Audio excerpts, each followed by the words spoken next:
remote production was already trending before COVID-19 hit. What has your experience been with remote production, and how do you see it being part of live streaming productions in the long run? Yeah, I think you only really have to look at what's happened with Frame.io in the last couple of years to see how big this area has become. I think for anybody who doesn't know it, Frame.io is just an online, basically video production platform where you can upload videos and make notes about edits and collaborate online. And I think they just got sold to Adobe for, was it $1.3 billion? So, I mean, that was already well along. My personal experience has been that this was already happening beforehand. Most of the productions that I was involved with before the pandemic were already remote to a certain extent, just because we were, by our nature, we were kind of stretched all over Europe, and it was a lot cheaper to do it that way than travel. I think it's just a question, what I've seen is just a question of scale. That you're suddenly seeing very, very large productions also having to figure out, okay, we can't come into the office and we have 120 people working on a project.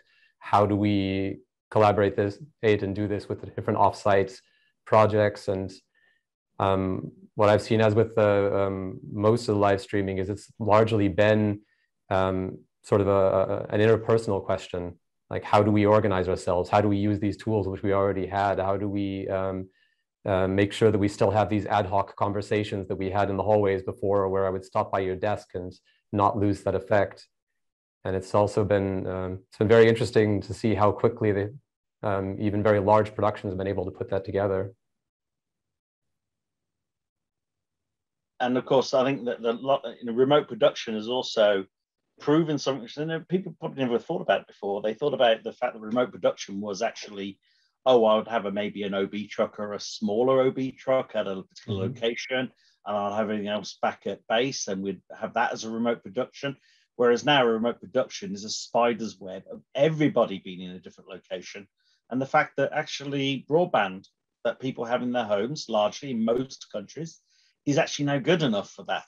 You know, I remember the days of people putting in ISDN services to people's homes so people can do some remote production for the radio, you know, and now that sort of technology is completely gone, literally in the UK, it's dead, and it's been replaced now by just reliable internet-based delivery mechanisms over standard broadband. You know, no special wires, no special lease circuits. Everything now can be pretty much done by public internet in some respect. Yeah, and you know, for everyone listening, I urge you to seek out the DPP. Just did a great report on remote production. Had a lot of contributors from at least the UK, but also internationally. There was Ross Video were involved in that. I think I seem to remember from the Zoom call where they got us all on to talk about it. But it's a very interesting report. You know, for anyone wanting to look at remote production from lots of different perspectives, and including like a definition of what remote production is, because there's still so much to kind of, I think, you know, define around that. I think the only thing to add is that while we've you know, I've certainly been keen to bring some things back to on-site production to make things easier. You know, we're always you know, we make a proprietary sort of control room in the cloud technology at Push, and we're always keen to